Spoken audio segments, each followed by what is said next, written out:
Welcome students. Now we are going to start second chapter, that is electrostatic potential and capacitance. Before going to start second chapter, I hope you have gone through the first chapter, because without going through that chapter it will be very difficult for you to understand this chapter, because all the chapters are in sequence. So make sure that you gone through the first chapter before going to start with second chapter. So let's begin. The very first topic is electrostatic, or you can say electric potential. So what do you mean by electrostatic potential? Electrostatic, अच्छा सबसे पहले हम potential की बात कर लेते हैं कि पोटेंशियल क्या होता है. पोटेंशियल, तो पोटेंशियल हमने 10th क्लास में भी थोड़ा बहुत पढ़ा है, 11th क्लास में भी पढ़ा है. पोटेंशियल एनर्जी के बारे में हमने पढ़ा है, ठीक है ना. पोटेंशियल एनर्जी होती है, ऐसी काइनेटिक एनर्जी होती है, and the sum of potential energy and kinetic energy will leads to total energy, और you can say mechanical energy. तो देखिए पोटेंशियल एनर्जी क्या होती है. The energy of an object by virtue of its position. किसी भी ऑब्जेक्ट की उसके पोजीशन के हिसाब से जो एनर्जी उसमें आती है उसे हम क्या बोलते हैं? Potential energy. तो यहां पे भी सेम चीज है, लेकिन यहां ऑब्जेक्ट की जगह हमने क्या ले लिया? एक चार्ज ले लिया, ठीक है ना. इलेक्ट्रोस्टैटिक चार्ज है और कैसा है? रुका हुआ है, ठीक है ना. तो यानी कि अलग अलग पोजीशन के हिसाब से उस चार्ज की के अंदर क्या मतलब एनर्जी स्टोर होगी, ठीक है ना. तो वो हम इसमें स्टडी करेंगे. और जनरल सी बात है, पोटेंशियल एनर्जी को हम किससे डिनोट करते हैं? V से डिनोट करते हैं, वोल्ट, ठीक है ना. पोटेंशियल वोल्ट से इसको डिनोट करेंगे. और एज पर मैथमेटिकली हमें पता है पोटेंशियल क्या होता है? W/Q. और in another words you can say the amount of work done in moving a charge Q, ठीक है ना. Q अमाउंट के चार्ज को मूव करने में कितना वर्क डन होता है, that will be your potential, ठीक है ना. W/Q. तो देखिए यहां से भी यूनिट निकलती है. वर्क डन को क्या बोलते हैं? जूल. और चार्ज का कूलम, तो जूल पर कूलम. एक ऐसा यूनिट ये आती है, एक ऐसा यूनिट ये है, वोल्ट, ठीक है ना. और कैसी क्वांटिटी है ये? स्केलर क्वांटिटी है. Electric potential at a point in electric field is defined as work done per unit charge in moving a unit charge from infinity to that point. अब मान लीजिए कि हमारे पास यहां पे कोई सोर्स चार्ज है, ठीक है ना. प्लस क्यू हम ले लेते हैं. कोई सोर्स चार्ज है हमारे पास, ये सोर्स चार्ज, ठीक है ना. और जाहिर सी बात है कि सोर्स चार्ज है तो इसकी कोई ना कोई रेंज होगी, ठीक है ना. इसकी कोई ना कोई रेंज होगी. तो रेंज क्या है हम डिस्कस कर चुके हैं already. The area surrounded by the charge in which its influence is being experienced, ठीक है ना. तो इसके चारों तरफ एक ऐसा एरिया जिसके अंदर इस चार्ज का असर हम देख सकते हैं.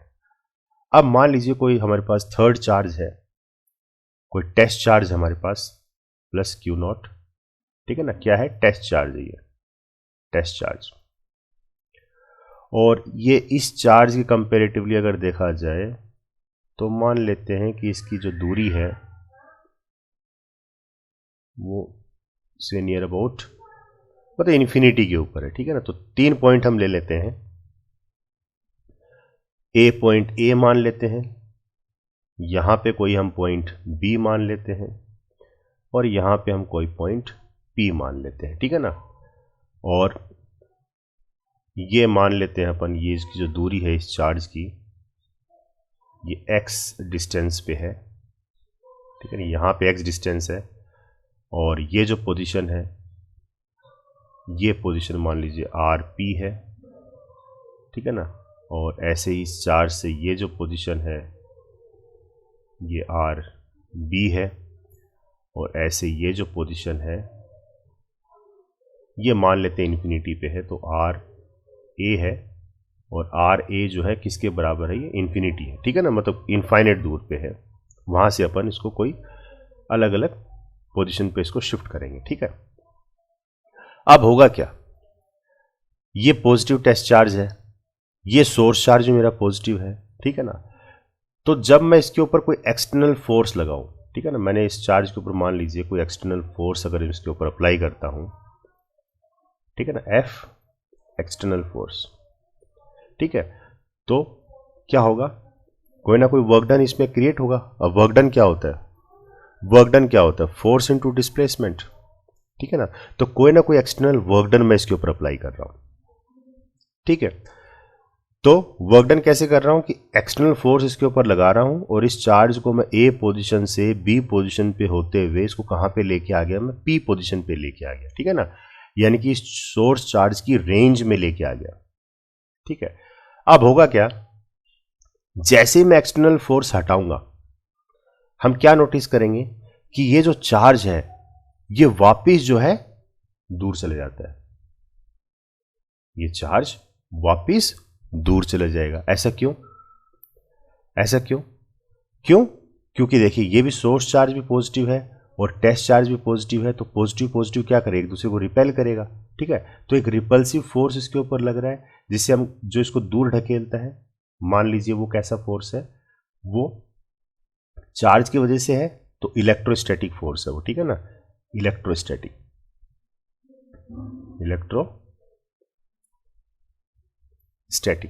वो इलेक्ट्रोस्टैटिक फोर्स है जो इसको दूर ढकेल सकता है। तो इन द सेंस आप देखिए इस चीज को अगर हम इस तरीके से अगर देखें कि मैंने एक एक्सटर्नल फोर्स लगाया और उस फोर्स के वजह से एक कुछ डिस्प्लेसमेंट हुई, ठीक है, और चार्ज मेरा मान लीजिए पी पोजीशन पे आ गया, यानी कि कुछ फोर्स लगा और उस फोर्स की वजह से कुछ डिस्प्लेसमेंट हुई, ठीक है ना। और फोर्स और डिस्प्लेसमेंट टुगेदर क्या बनाते हैं, कोई ना कोई वर्क डन, ठीक है ना। यानी कि उस चार्ज के ऊपर कोई ना कोई वर्क डन हुआ और हमें पता है कि वर्क और एनर्जी ये आपस में क्या है, इंटर रिलेटेड है।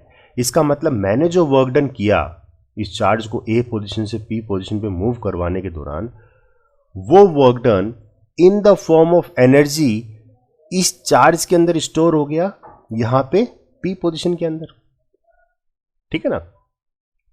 तो जो मैंने वर्क डन किया वो work done in the form of energy यहां पे स्टोर हो गया, और जैसे मैं एक्सटर्नल फोर्स हटाता हूं वापस क्या होगा, जो एनर्जी में स्टोर हुआ है वो एनर्जी वापस किस में कन्वर्ट हो जाएगी, वर्क डन में कन्वर्ट हो जाएगी, और ये चार्ज फिर से क्या चला जाएगा, दूर चला जाएगा, ठीक है ना। यानी कि एनर्जी और वर्क आपस में इंटर रिलेटेड है। तो law of conservation of energy यहां पे भी लागू होती है, ठीक है ना, यहां पे भी लागू होता है। तो हम कह सकते हैं कि जब इनिशियली कोई भी चार्ज ए पोजीशन पे है, ठीक है ना, तो यहां पे उसका कुछ पोटेंशियल होगा, पोटेंशियल एट ए। ऐसे जब उसको बी पोजीशन पे लेके आ जाऊंगा तो यहां पे पोटेंशियल क्या होगा, पोटेंशियल एट बी।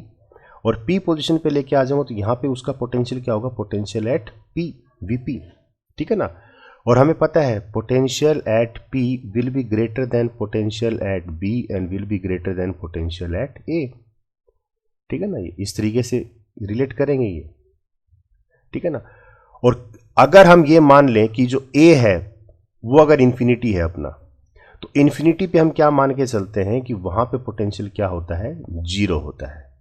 इनफाइनाइट दूरी के ऊपर अगर आपका चार्ज है तो वहां पे उसकी पोटेंशियल एनर्जी क्या होती है, मतलब इस पोजीशन के हिसाब से उसकी एनर्जी क्या होगी, जीरो होगी। या इसको ऐसे समझो कि मान लीजिए चार्ज आपका पी पोजीशन पे है और जैसे मैं एक्सटर्नल फोर्स हटाता हूं वो चार्ज क्या होगा, धीरे धीरे दूर जाएगा।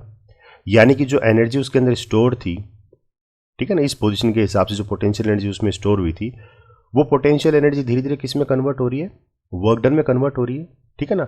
कब तक कन्वर्ट होगी, जब तक कि पूरी की पूरी एनर्जी वर्क डन में कन्वर्ट ना हो जाए तब तक ये चार्ज मूव करता रहेगा। और अल्टीमेटली मान लीजिए एक ए पोजीशन ऐसी पोजीशन पे पहुंच गया जहां पे कंप्लीटली उसकी जो एनर्जी है वो किस में कन्वर्ट हो गई, वर्क डन में कन्वर्ट हो गई, और ये चार्ज यहां पे आके रुक जाता है। तो इसका मतलब यहां पे पोटेंशियल एनर्जी क्या होगी इसकी, जीरो, ठीक है ना।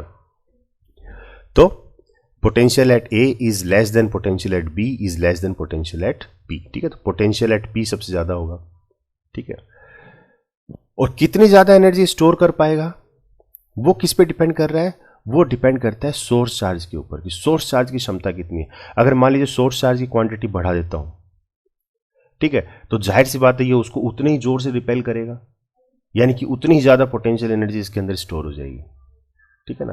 तो ये मोटी मोटी चीज है जो आपको समझनी जरूरी है इस टॉपिक को आगे कैरी फॉरवर्ड करने से पहले, ठीक है ना, कि एनर्जी कैसे अलग अलग पोजीशन के हिसाब से एनर्जी कैसे वेरी करती है चार्ज के अंदर, ठीक है ना। जब चार्ज ए पोजीशन पे था तब उसकी पोटेंशियल एनर्जी हम क्या मान के चल रहे हैं कि जीरो है। क्यों? क्योंकि चार्ज यहाँ पे कहाँ है, इनफाइनाइट दूरी पे है, सोर्स चार्ज के से अगर देखा जाए इनफाइनाइट दूरी पे, तो यहाँ पे एनर्जी जीरो है। उसके ऊपर जब हम उसके ऊपर कुछ फोर्स लगाएंगे और उसको यहाँ पी पोजीशन पे लेके आएंगे तो उसकी कुछ पोटेंशियल एनर्जी बढ़ जाएगी। फिर उसको और नज़दीक लेके आएंगे, बी पॉइंट से पी पॉइंट पे लेके आए तो उसकी और ज़्यादा पोटेंशियल एनर्जी बढ़ जाएगी। ठीक है, तो इस तरीके से पोटेंशियल एनर्जी अलग अलग पोजीशन के हिसाब से जो है वेरी करती है। क्लियर है? तो यही कह रहा है electric potential at a point in electric field is defined as work done per unit charge in moving a unit charge from infinity to that point. क्या मतलब हुआ? मतलब एक तरीके से वर्क डन ही कर रहा है। ठीक है ना, पोटेंशियल क्या कैसे डिफाइन किया है कि कितना वर्क डन करेंगे हम मतलब एक चार्ज को मूव करवाने के दौरान। ठीक है ना, from infinity to a certain point, और इस तरह से मूव करवाएंगे कि उसके अंदर एक्सेलरेशन क्या हो, जीरो हो, विदाउट एक्सेलरेशन। ठीक है ना, कहने का मतलब क्या हुआ कि इनिशियल पोजीशन, जैसे मान लीजिए ए पोजीशन से आप पी पोजीशन तक उसको जब मूव करवाते हो तो उसको इस हिसाब से मूव करवाना है ताकि उसकी वेलोसिटी जो है थ्रू आउट सेम रहे। ठीक है ना, तो यहां पे मान लीजिए जो इनिशियल वेलोसिटी है यहां तक आते आते उसकी फाइनल वेलोसिटी दोनों सेम होनी चाहिए, तभी तो आपकी एक्सेलरेशन जीरो होगी। ठीक है ना, तो एक्सटर्नल आप एक्सेलरेट नहीं कर सकते उस पार्टिकल को। ठीक है ना, एक्सेलरेशन जीरो होनी चाहिए, मतलब यूनिफॉर्म तरीके से आप मूव करवाओगे उसको, इस तरीके से आपको वर्क डन करना है। ठीक है, तो कुछ यूनिट्स आपको ध्यान रखनी है जो न्यूमेरिकल्स में हमारे काम आती हैं। जैसे 1 स्टार वोल्ट कितने के बराबर होता है, 300 वोल्ट्स। ऐसे 1 एब वोल्ट कितने के बराबर होता है, 10 वोल्ट। ऐसे 1 इलेक्ट्रॉन वोल्ट, ये सबसे ज़्यादा काम आती है अपने। 1 इलेक्ट्रॉन वोल्ट कितने के बराबर होता है, 1.6 इंटू 10⁻⁻19 जूल। ठीक है ना, क्या होता है 1 इलेक्ट्रॉन वोल्ट? तो it is the work done to bring 1 electron from infinity to that point. ठीक है ना, तो यहां पे हम किसी भी एक इलेक्ट्रॉन को इन्फिनिटी से एक इलेक्ट्रॉन को किसी फाइनाइट पॉइंट तक अगर हम मूव करवाते हैं तो उस दौरान कितना वर्क डन होता है, तो उसे हम क्या बोलते हैं, 1 इलेक्ट्रॉन वोल्ट। ठीक है ना, और एक चीज मैं और क्लियर कर दूं कि जो पोटेंशियल एनर्जी है किसी भी चार्ज की, वो हमेशा उसकी इनिशियल और फाइनल पोजीशन पे डिपेंड करती है, उसकी पोजीशन पे डिपेंड करती है। ठीक है ना, कभी भी उस पाथ पे डिपेंड नहीं करती जो इस पाथ को फॉलो करते हुए वो आई है। ठीक है ना, अब जैसे मान लीजिए ए पोजीशन से बी पोजीशन तक मान लीजिए इतने सारे पाथ, मतलब इस तरीके से लेके आ रहा हूं चार्ज को घुमा घुमा के। ठीक है ना, तो ये इंडिपेंडेंट ऑफ पाथ होती है, ये सिर्फ किस पे डिपेंड करेगी कि इनिशियल पोजीशन क्या थी और फाइनल पोजीशन क्या है। ठीक है ना, पाथ पे डिपेंड नहीं करती। Work done on a test charge by the electrostatic field due to any given charge configuration is independent of the path and depends only on its initial and final position. अब हम drive कर लेते हैं mathematical formula, electric potential क्या होगा।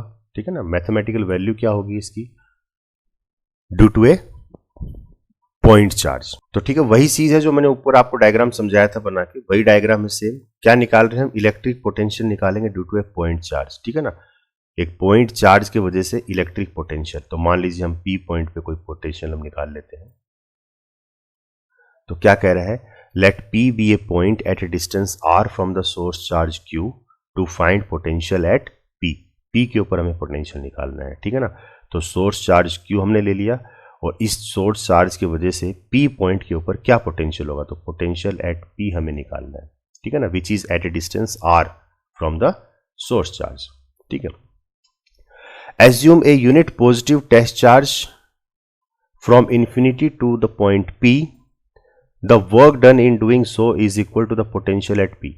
अब क्या कह रहा है कि मान लीजिए कोई टेस्ट चार्ज हमारे पास इंफिनिटी पे है और इंफिनिटी से उसको हम कहां तक शिफ्ट कर रहे हैं, पी पॉइंट पे शिफ्ट कर रहे हैं उसको। ठीक है ना, और उस दौरान जो वर्क डन होगा, तो वर्क डन हमें पता है, वर्क डन क्या होता है, force into displacement. The work done in doing so is equal to the potential at P. तो at any instant let test charge be at a distance x from the point source charge to move it through a small distance dx the work done. तो क्या कह रहा है कि मान लीजिए infinity से इसको हम शिफ्ट करते हुए लेके आते हैं, तो जिस इंस्टेंट पे उसको हम ऑब्जर्व करते हैं तो उस वक्त मान लीजिए इसकी पोजीशन जो है ए पे है, जो कि x डिस्टेंस दूर है, ठीक है ना। और यहां से इसको हम स्लाइड शिफ्ट करते हैं, मान लीजिए कुछ dx डिस्टेंस हमने इसको मूव करवाया तो वर्क डन क्या हो जाएगा, तो वर्क डन होता है फोर्स इंटू डिस्प्लेसमेंट x। अब देखिए फोर्स और डिस्प्लेसमेंट दोनों ही वेक्टर क्वांटिटी हैं और आपका जो वर्क डन होता है वो स्केलर क्वांटिटी होता है, ठीक है ना। तो स्मॉल वर्क डन क्या होगा, फोर्स डॉट और स्मॉल डिस्प्लेसमेंट dx, ठीक है ना। और इसको अगर आप ओपन करेंगे तो f dx cos थीटा, और cos थीटा क्या है, the angle between force and displacement, ठीक है ना। तो यहां पे cos थीटा अपना कितना है, 180 डिग्री है। कैसे 180 डिग्री कैसे है, क्योंकि देखिए हम फोर्स इस तरफ लगा रहे हैं, ठीक है ना, एक्सटर्नल फोर्स, जबकि इलेक्ट्रोस्टैटिक फोर्स जो है उसके अपोजिट डायरेक्शन में लग रहा है, मतलब ऑब्जेक्ट को वो दूर ढकेलने की कोशिश करेगा, ठीक है ना। तो इसीलिए दोनों के बीच में एंगल कितना लिया है अपन ने, ये जो एंगल बनता है 180 डिग्री। तो cos 180, तो cos 180 कितना होता है, -1। तो ये एक्सप्रेशन क्या हो जाएगा, -f dx, माइनस और f की जगह अपन लिख सकते हैं EQ, ठीक है, ये भी हमने फॉर्मूला पीछे पढ़ा है, F इक्वल्स टू EQ। तो EQ और Q क्या है अपना, सोर्स चार्ज है, टेस्ट चार्ज है यहाँ पे, तो -EQ0 dx, ठीक है ना। ये अपना क्या है, सोर्स चार्ज, ये टेस्ट चार्ज है, सॉरी। तो -EQ0, ठीक है। तो एक तो वर्क डन की वैल्यू आ गई, ये स्मॉल वर्क डन, एक इक्वेशन तो ये आ गई। एक हमने ऊपर क्या पढ़ा है कि पोटेंशियल किसके बराबर होता है, the amount of work done in moving charge Q, ठीक है ना। तो किस चार्ज को मूव करवा रहे हैं, टेस्ट चार्ज को मूव करवा रहे हैं, ठीक है। तो स्मॉल पोटेंशियल क्या होगा, in the sense small work done in moving test charge Q। तो एक इक्वेशन ये आती है। अब दोनों इक्वेशन को अगर हम मर्ज कर दें तो क्या बन जाएगा हमारे पास expression, dv is equal to dw upon Q0, और dw की जगह हम ये रख देते हैं एक्सप्रेशन, तो -EQ0 अपॉन Q0 dx, ये Q0 से Q0 कट जाएगा, तो -E dx। और इलेक्ट्रिक पोटेंशियल का फॉर्मूला हमने क्या पढ़ा था, E equals to KQ upon R square, ठीक है ना, ये होने पड़ा है। इसको यहाँ पे E की जगह पुट कर देते हैं तो क्या आ जाएगा, -KQ upon x square dx, ठीक है। अब ये तो था स्मॉल पोटेंशियल, तो एंटायर के लिए निकालना है तो हम क्या करेंगे, इसको इंटीग्रेट कर देंगे। तो इंटीग्रेट करेंगे तो देखिए KQ जो कांस्टेंट है बाहर आ जाएंगे, अंदर क्या बचेगा, 1 अपॉन x स्क्वायर, ठीक है। और लिमिट लगा देते हैं, तो लिमिट हम क्या लगा रहे हैं कि x की जो दूरी है, ये x डिस्टेंस है ना, तो x पहले क्या था मेरा, इन्फिनिटी था, और फिर इन्फिनिटी से मैं कहां तक लेके आ गया, x is equal to r के बराबर लेके आ गया, मतलब p पोजिशन पे लेके आ गया, तो वही है x is equal to infinity से x is equal to r के बराबर, मतलब p पोजिशन पे लेके आ गया उसको। तो ये मैंने लिमिट लगा दी। इसको जब हम सिंपल इंटीग्रेशन इसको खोलेंगे तो क्या आएगा इसमें, -1 अपॉन x, और ये आप लिमिट लगा दो, ठीक है। इसको सोल्व करेंगे तो क्या बन जाएगा, 1 upon r minus 1 upon infinity, ठीक है। ये पता होगा ना कैसे खोलते हैं इसको, इंटीग्रेट कैसे करते हैं, देखिए मैं यहां बता देता हूं, integration of 1 upon x square dx। तो इंटीग्रेट करते इसको ऐसे लिख सकते हैं अपन, x की पावर -2 dx, और इसको इंटीग्रेट करेंगे तो x की पावर -2 + 1 अपॉन -2 + 1, ठीक है ना। और यहाँ पे आप लिमिट लगा दीजिए r इन्फिनिटी से लेकर x इन्फिनिटी से x r के बराबर, तो ये आपका बन जाएगा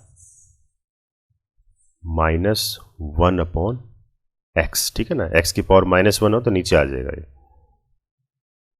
और इन्फिनिटी से r, तो एक बार ये माइनस कॉमन ले लीजिए बाहर, तो एक बार ये क्या हो जाएगा 1 अपॉन r, और माइनस फिर दूसरी बार आ जाएगा 1 अपॉन इन्फिनिटी, और 1 अपॉन इन्फिनिटी होता है 0, और ये 1 अपॉन r, ठीक है ना। और एक ऑलरेडी माइनस था, एक माइनस यहाँ से आ जाएगा तो ये प्लस हो जाएगा, ठीक है ना। तो क्या एक्सप्रेशन बनेगा अपने पास, KQ अपॉन R, ठीक है ना। तो ये आपका आ गया पोटेंशियल एट पॉइंट P, ये पोटेंशियल एट पॉइंट P। तो देखिए V किसके बराबर हो गया, KQ अपॉन R, और K की वैल्यू क्या होती है 1/4 π ε0 Q अपॉन R, ठीक है ना। So this potential at P due to the source charge Q is the amount of work done in bringing test charge from infinity to P. ठीक है ना, तो ये पोटेंशियल आ जाता है। इसी तरीके से हमारे पास एक कॉन्सेप्ट और आता है जिसे हम कहते हैं पोटेंशियल डिफरेंस, जो अभी हमने पिछले टॉपिक में पढ़ा पोटेंशियल एट ए पॉइंट, और एक हम पढ़ रहे हैं पोटेंशियल डिफरेंस। ठीक है ना, तो दोनों को देखिए हम V से ही डिनोट करते हैं। अब पोटेंशियल और पोटेंशियल डिफरेंस में फर्क क्या है? ठीक है, एक्सप्रेशन भी सेम ही आता है, लगभग सेम एक्सप्रेशन आता है। जैसे देखिए सेम सिचुएशन थी हमारे पास कि हम क्या कर रहे हैं, किसी भी ए पोजीशन बी, यहाँ देखिए बी पोजीशन से ए पोजीशन पे अगर हम किसी भी पार्टिकल को मूव करवाएंगे तो पोटेंशियल कितना आया था पीछे, V इक्वल्स टू के क्यू 1/RA, RA यानी potential at position A minus 1/RB that is potential at position B। ठीक है, तो पीछे वाले केस में क्या किया था कि ये जो B पोजीशन था ये क्या था, हमारे पास इन्फिनिटी था, तो इन्फिनिटी था यानी कि 1/इन्फिनिटी बन गया था ये, तो ये 0 हो गया था। लेकिन यहाँ पे जो है B पोजीशन ये इन्फिनिटी नहीं है, ठीक है ना, it is not equal to infinity, ये इन्फिनिटी नहीं है।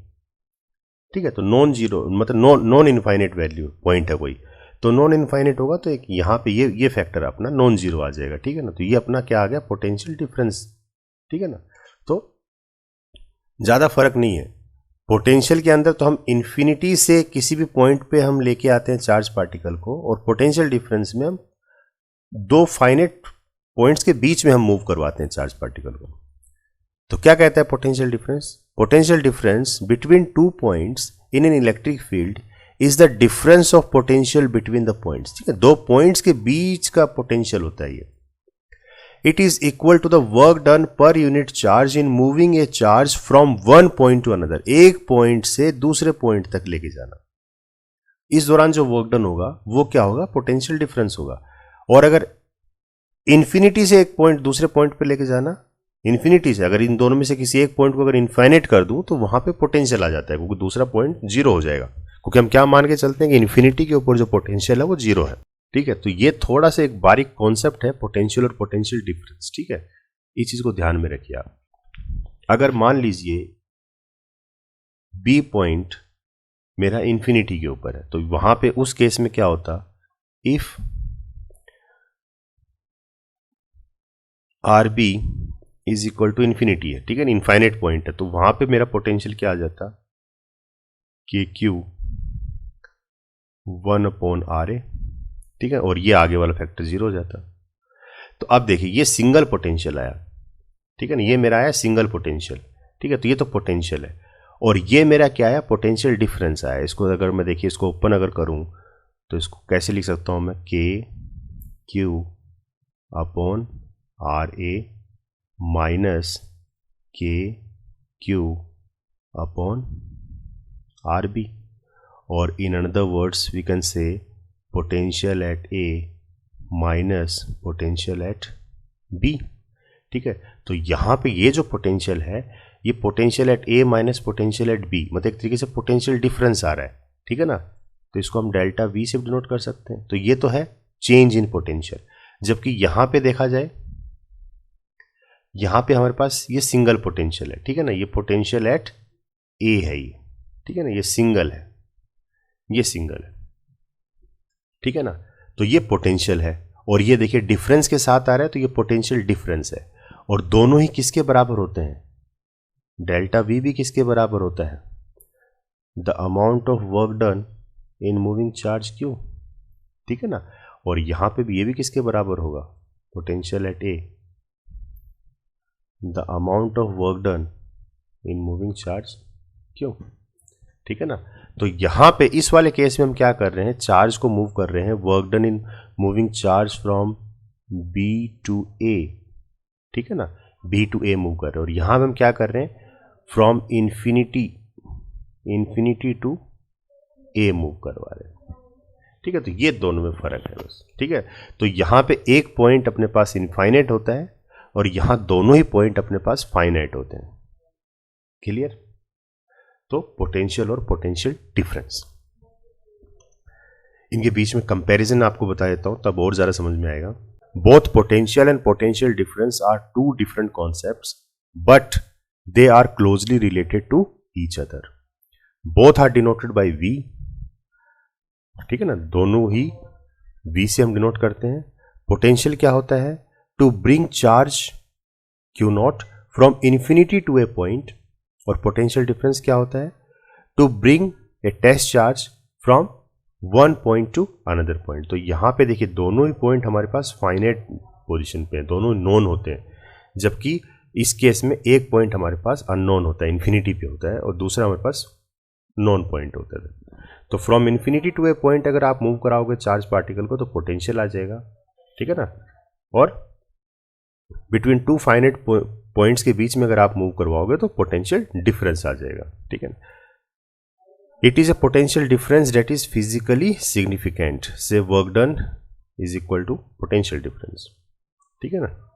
तो जो मैंने ऊपर आपको बताया था work done from in moving a charge from B to A, इसको हम ऐसे भी लिख सकते हैं V B minus V A. क्यों? क्योंकि पोटेंशियल एट ए जो है वो ग्रेटर होगा पोटेंशियल एट बी, ठीक है ना. टू माइनस, हमेशा क्या करते हैं? टू माइनस फ्रॉम करते हैं. तो ये अपना टू है और ये अपना क्या है? फ्रॉम, ठीक है ना. तो work done in moving charge from B to A, ठीक है ना. तो बी से फ्रॉम और ए तक लेके गया उसको, तो to minus from, change in potential, ठीक है ना. तो मान लीजिए कोई भी पॉजिटिव चार्ज है, बी से हम ए तक अगर हम किसी टेस्ट चार्ज को मूव करवाते हैं तो जाहिर सी बात है कि जो ए के ऊपर जो पोजीशन जो पोटेंशियल होगा, potential at A will greater than potential at. दूसरा, potential is taken at as zero at infinity. अगर इन्फिनिटी के ऊपर अगर आप ले रहे हो तो वहां पे हम पोटेंशियल क्या मानते हैं? जीरो मानते हैं, ठीक है ना. तो अगर इफ बी जो है अगर आपका मान लीजिए इन्फिनिटी के ऊपर है, उस केस में वी भी आपका क्या हो जाएगा? जीरो हो जाएगा, ठीक है. तो जब एक फैक्टर जीरो हो जाएगा तो वहां पे सिंगल पोटेंशियल अपने पास आ गया. तो ये कहना चाह रहा है that is if B is at infinity तो potential at B will be considered at zero. तो ये आपका एक्सप्रेशन इस तरीके से बनता है. क्लियर है? तो ये छोटा सा एक कॉन्सेप्ट है जो आपको ध्यान में रखना है, ठीक है. अब इसी बेसिस पे अगर हम 1 वोल्ट को डिफाइन करें, how will you define 1 volt? तो वोल्ट किसके बराबर है? W अपॉन Q, ठीक है ना. W upon Q. तो ये 1 वोल्ट कब होगा? ये 1 वोल्ट कब होगा? जब वर्क डन 1 जूल हो जाए और चार्ज भी कितना मूव करे? 1 कूलम. तो the potential difference between 2 points is said to be 1 volt when 1 joule of work is done in moving 1 coulomb of charge between the points.